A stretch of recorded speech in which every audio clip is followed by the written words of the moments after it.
I can't look back and say, well, no. Let me be honest. I used to be pissed. If you feel insecure about me, you need to chickadee check yourself. That's just what it all comes down to. That does not mean that you're not gonna get tried. And that also don't mean that I ain't still gonna get out. Before I speak, I'm seen. And when I'm seen, you need to see that I take myself very seriously.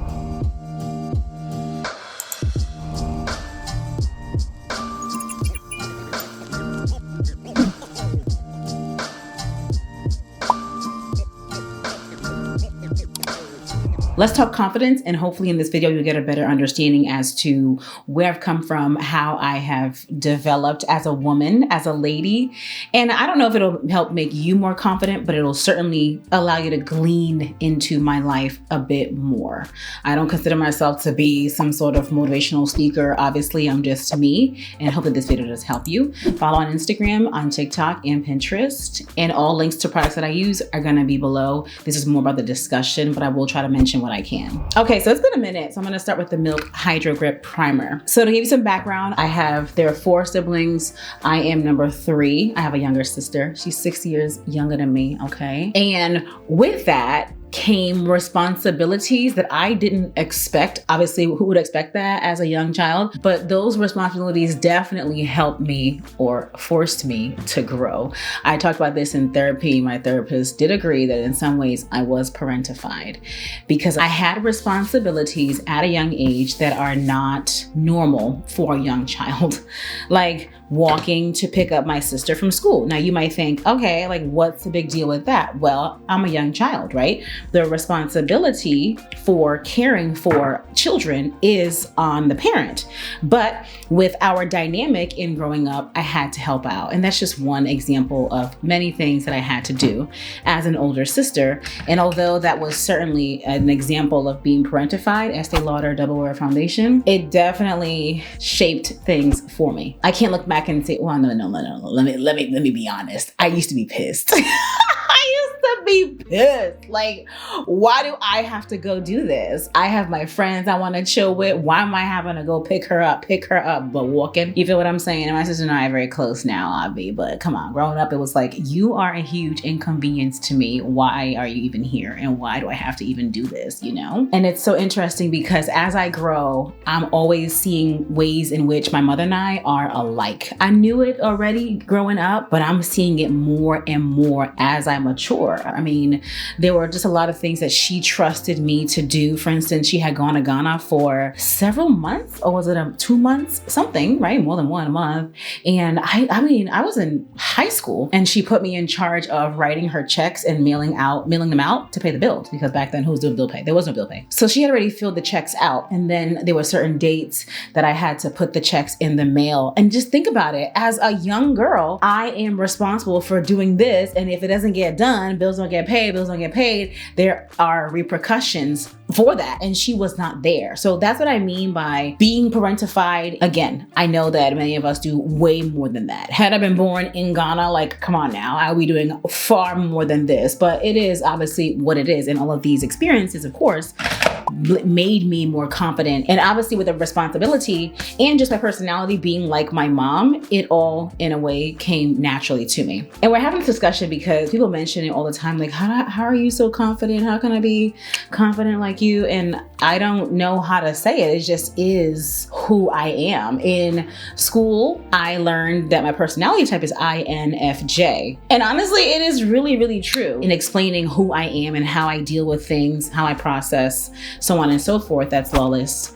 When and done, the shade is Clove. And I just know that naturally I have the presence of a leader. There are some people who are naturally more reserved, more shy, not gonna be the kind of person to take a leadership role and take charge and just get things to, oh, I used the wrong shade. I meant to use mink. I'm talking so much. I used the wrong shade. So naturally, it's just in my personality, like I said, to be like my mom, to just take charge and get things done. I remember growing up, and I remember very vividly, she was a single mom. So I would see her outside hand washing her car on her own, doing so many things on her own that she didn't do while complaining. She just did it very easily because it needed to be done, right? And this is e.l.f.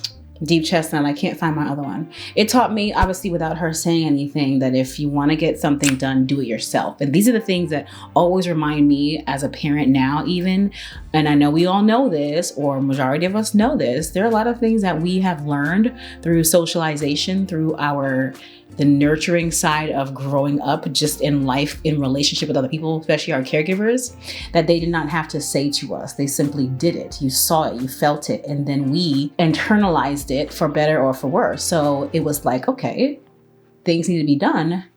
Just do it yourself. Now, when I mentioned something about being a leader and taking charge and so on and so forth, that is not to say that as an introvert, maybe introverts aren't leaders, because I am an introvert and I know that you might think that that's not true. It is. I am not energized by large crowds and chaos and just stuff, but I am an introvert. But even people who like to be alone, you can still be a quiet leader. You can still be quiet and confident. So even though I'm an introvert, even though I thrive in smaller circles, few friends, quiet, serene things, you can still be a quiet leader. You feel what I'm saying? Something that I always laugh about even till this day is the fact that before I left Rhode Island, okay, I grew up in Rhode Island. Before I left there 12 years ago to move to Houston for work, I had mad jobs. I had over 20 jobs. One thing about me is I was employable. If I didn't like a job and I quit or did a no show, I knew I could find something and it wouldn't take me long. I interviewed well. I'm a good worker. I know how to carry myself. I just get the job done. You feel me? And that also taught me a lot about speaking for myself and how to carry myself, living and learning and dealing with conflict in the workplace. So with all these different jobs that I had, front office type jobs, customer service jobs, in all realms, all of it taught me how to be confident and strong. And then when it comes to my education, like I touched on before, I studied business undergrad, which to me is just a God move that I came back to business now with having my own business, because I had transitioned into higher education. I was not a teacher. I was an administrative professional in different higher education settings. So the reason why I had moved to Houston was for a high level position at a top ranking university here in the city. So I've had high positions. I've had to present in front of hundreds of parents in large hall settings. I've had to present in small group settings, which when I think about it, presenting in a small group can sometimes be more intimidating than a large group, because in a large group, you can see perhaps the first few rows of people, whereas in a small group, if it's 10 or 20, the lights are very bright. Everyone is looking at you and you can see everybody's face and it's like, oh, hi, hello, good morning. So even those experiences, although in many cases, terrifying, I've just learned in different settings and relationships how to present myself and make sure that when presenting myself, the recipient of me, right, the person who I'm speaking with, or the people who are receiving me, whether I'm on the stage or I'm just in a one-on-one meeting, I had to always remind myself that I'm here too. You know what I'm saying? I'm on the other side of the desk and I will not be intimidated. So I took notes, mental notes in each of my interactions, and made sure that each day that I was coming into the office, I was challenging myself to be more confident, because as a Black woman in the positions that I was in the places that I was in, sitting behind the desks that I sat behind, it was very important that I was confident. There's no way that I would have been able to land those kinds of positions and not be confident. I would have been eaten alive by some of these white men who would speak to me and literally ask, so where did you work before here? What was your position at so-and-so school? Oh, what did you do? They were sizing me up right away. Before any conversation, it was, who are you again? And how did you get here? So again, in making all of these assessments, as months and years went by, I was always reminded that even in the way that I dressed, I needed to bring it. And that's a different story, actually. So you want a story time about me working in such places and the kinds of comments that I would get from coworkers, superiors, You know, we can do that story time. Just let me know, because yo, the confidence, it be rubbing people the wrong way. They be real insecure about it or whatever. And the fact of the matter is, and I've always said this and I will continue to say it, that is a you problem, not a me problem. If you feel insecure about me, you need to chickity check yourself. That's just what it all comes down to. But back to our topic here. So I just learned, yo, if I want to be regarded in a certain way, I've got to carry myself in a way that is worthy of that regard. But what I'm saying is, especially in the professional setting, oh my gosh, I had grown to be like, nah, baby, every single day we gonna bring it. Cause already I was doing my face. I was filming early mornings before work, and I was just gonna bring what I needed to bring. You feel me? When you're dressed, you feel good. It just, the confidence is oozing off of you. That's just the name of the game, boys and girls. There's power in controlling the conversation. Granted, that does not mean that you're not gonna get tried. And that also don't mean that I ain't so low ghetto. But what I'm talking about in experiences and exchanges with people, I've just learned that you gotta button it up. This is Rose Ink Prismatic Cream Highlighter. I'm gonna show you what I expect. I'm going to show you that off rip, because the fact is, before I speak, I'm seen. And when I'm seen, you need to see that I take myself very seriously. You see that with my makeup, my hair, my outfit, my nails, you know? You see that, oh, she cares about how she looks. She's a serious woman. She's not to be with, you know? That speaks volumes. We teach people how to treat us. I got off track. I got a little excited, all right? So I studied business administration. This is Snicker Room's blush from Vita Bakery. It's the shade Hey Pumpkin. So I studied business undergrad. Then I went on to grad school and I earned my master's degree in higher education. And that's where I was working in top level positions in higher ed, which is colleges and universities, okay? And even when I think about my business education, a firm handshake, a firm handshake goes a long way. Every single time I shake the hand of a man, they acknowledge, wow, strong handshake. I learned in business. Hello, ma'am, again. Just similar to the way that I look before I even speak, my handshake means something. It means she's confident. It means she knows what she's doing. It means she's not fearful. It means she means business. You feel what I'm saying? This does not mean that you're mean. It does not mean that you're nasty. It just means that you are a force to be reckoned with and that you know your worth, and this is not a joke for you. And even when it comes to the handshake, it's looking the person in the eye as well.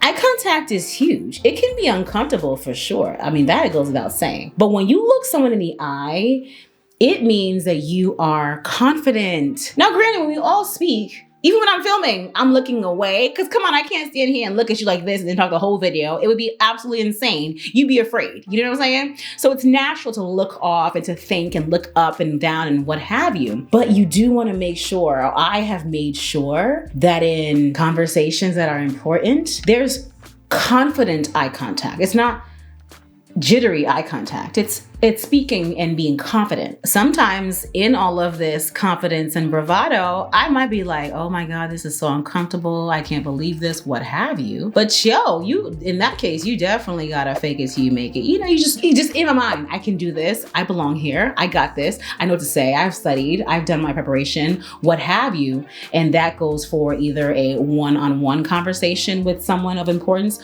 or a presentation to hundreds of people.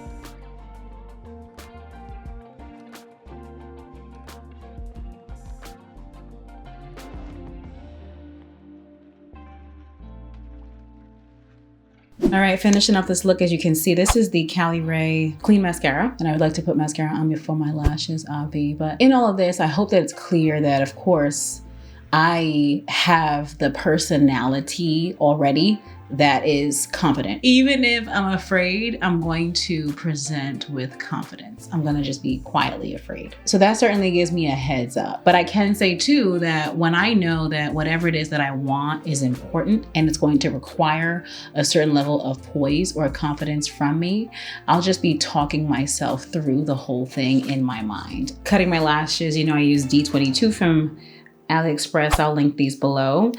Also too, for me, whether I am feeling confident or not, presenting myself as confident is a defense mechanism. So whenever I'm feeling afraid, unsafe, unsure, I will immediately retreat to being quiet, speaking slowly and firmly. I'm laughing because saying it just sounds comical, but this is literally what I do. That is the way that I protect myself to ensure that I don't present like I don't know what to do or that I don't have control over the situation. Using the Kiss INV Super Stronghold, I almost said mascara, lash glue. So I hope that you are encouraged to at least just fake it till you make it, make yourself confident in whatever way that it takes for you. This is the Rare Beauty Kind Words Matte Lip Liner in the color Strong, because a lot of times it does dictate how we are treated. It teaches people how to treat us. And then if you don't feel it, if you don't feel the confidence, I do believe that in time, it ends up becoming who you are. So to me, it's more about what does it look like on the outside? Only in this case, I don't live for the approval of people, but I'm saying in this case, confidence is what is received from other people. So am I coming across confident? If I am, great. I could be shaking in my boots, tummy rumbling, diarrhea, all kind of stuff. That's cool. But am I presenting confident? Okay, great. That's what I need. That's what I need in most cases. This is Give Beauty Anaheim Line Pencil Lip Liner. I thought I was misreading it. And the shade is Mells Line. Yeah, and I'm using this lip liner as a lipstick to fill in my lips. Watch my video on nude lip combos because I get lots of questions on combos. All right, let's put these lashes on, baby. So let me show you this tool from Revlon. See how long my nails are? I like to press the lash and my lashes together after I have gotten it in place. Let me show you what I use as another alternative to my fingers. This tool is a must-have. Half lash curler from Revlon, little by little, and you can press and pinch the lashes together. Flawless one and done mascara on the bottom, you feeling? Now this is a fall look, so if you're gonna recreate this look, I want you to comment and let me know. If you found this conversation entertaining, enlightening, I want to know as well. Hopefully it was edifying for you, because that's important. I of course want to teach you, I of course want to entertain. I want to edify as well, share stories that are going to be edifying for you. Fragrance is Kayali Love Fest Burning Cherry. Ooh, so good. I love the smokiness of this fragrance. Definitely great for the fall. I like to spray myself heavy, skin and clothes, do all of it. I am choking right now. So make sure you comment below, give the video a thumbs up, follow me on Instagram, TikTok, Pinterest. Oh dear God. Spray in a well-ventilated area. I'll see you in the next video. Bye.